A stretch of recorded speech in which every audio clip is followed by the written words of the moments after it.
E aí, gente, como é que vocês estão? Hoje, continuando a falar de raça de Dragon Age, nós vamos falar sobre os anões. A maioria deles moram nos subterrâneos, em lugares chamados taigs. Eu não consegui achar uma tradução pra isso, então eu vou usar o nome em inglês mesmo. Que é como se fossem cidades subterrâneas, não é como se fossem, são cidades subterrâneas. Alguns moram na superfície, mas a maioria mora no subterrâneo mesmo. Antigamente o número de anões era muito maior, mas com os Blights todos que tiveram, eles eram as raças mais afetadas, porque os Darkspawns vinham do subterrâneo e atacavam primeiro os anões, né? Quando o primeiro Blight aconteceu, ninguém estava preparado, então eles foram as primeiras vítimas, foram os que mais sofreram. Tanto que existem muitos taigs perdidos e abandonados, porque todo mundo morreu.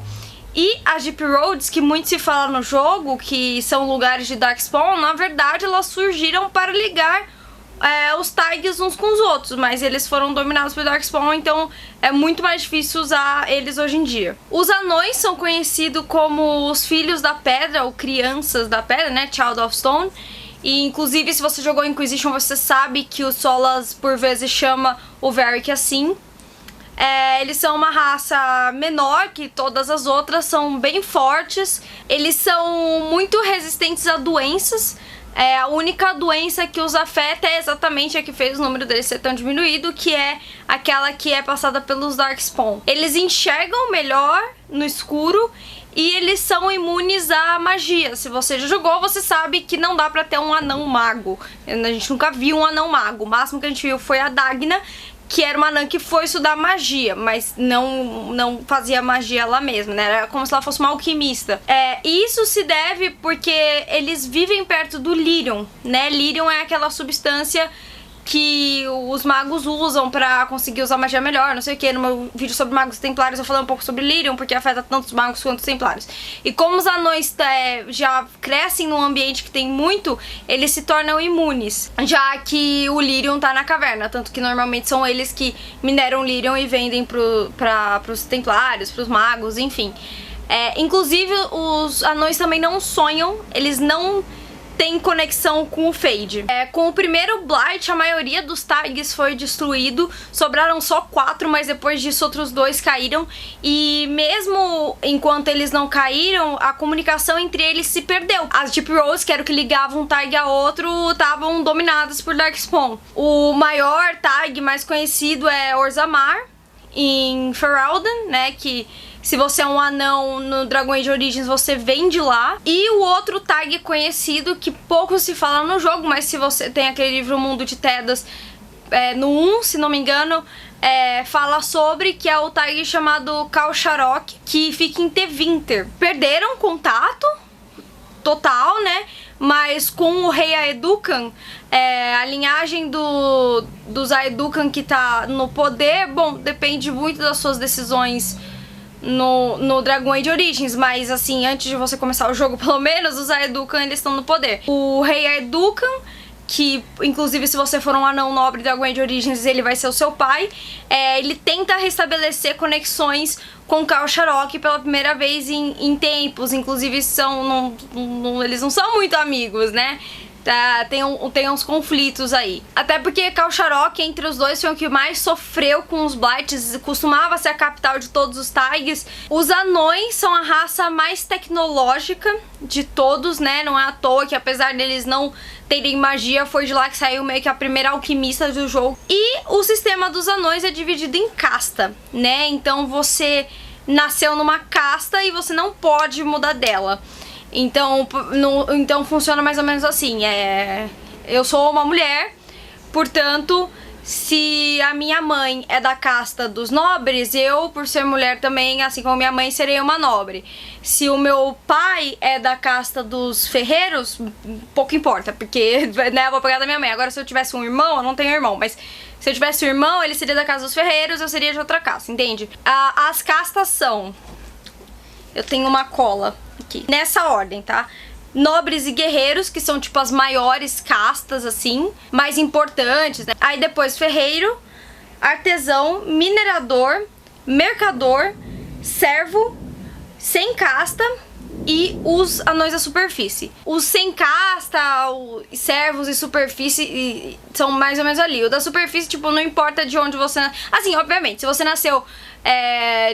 se os seus pais eram anões da superfície, você também vai ser. Mas, tipo, se você... A única casa que você consegue mudar é essa, inclusive. Se você é nobre e decide, ai, não, quero viver na superfície, você vai mudar de casta. Porque, né, é visto com maus olhos os que moram na superfície.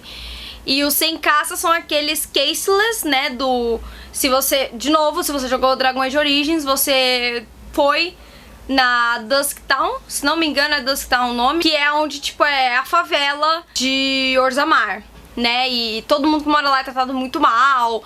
O engraçado é que ao mesmo tempo que os anões da superfície são menosprezados por serem da superfície, Orzammar só funciona por causa do comércio com esses anões da superfície. Orzammar não conseguiria sobreviver isolada. Orzammar e Khal Sharok também, mas é como a maioria das informações são de Orzammar, mas tipo, eles nunca sobreviveriam sem isso. Que inclusive é uma das grandes questões, porque a tradição diz que os anões precisam... eles não precisam da superfície, eles não precisam de ajuda de outras raças, não sei o que, eles podem se virar sozinhos.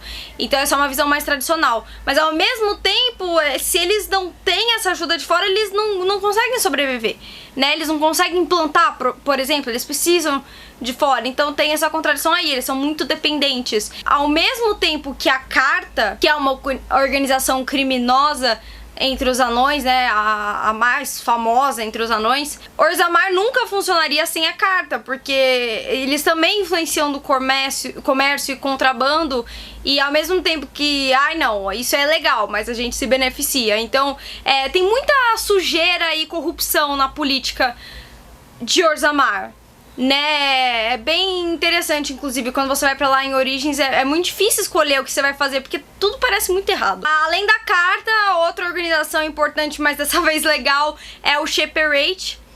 Shape em inglês é tipo de forma. Então eles meio que constroem a sociedade e preservam que é a sociedade dos anões. Então eles anotam. Eles são divididos em alguns grupos, né, que, enfim, não tem muita relevância pro jogo, mas uns anotam coisa sobre política, outros sobre guerra, uma coisa assim. E eles são muito importantes, porque aquilo é meio que, o que rumo devemos tomar? Vamos no Sheperate ver o que nossos ancestrais fizeram. Os anões têm um apego muito grande com os ancestrais, né, e isso é muito importante pra eles. Tem também a Legion of the Dead, que é a Legião dos Mortos, né, que é uma organização só de anões pra limpar as Deep Roads e tentando pelo menos, né, dos Darkspawn. É como se fossem uns Grey Ordens, só que mais exclusivos e que não bebem sangue de Darkspawn, no caso. Quando você entra na Legião dos Mortos, eles fazem um funeral pra você, porque é como se você tivesse morrido. E aí quando você morre mesmo, né, é uma grande honra, porque você voltou pra Pedra. Existem muita essa coisa, tipo de, return to the stone, né, voltar para a Pedra, que é meio que da onde os anões vieram. Pelo menos é assim que a mitologia deles entende.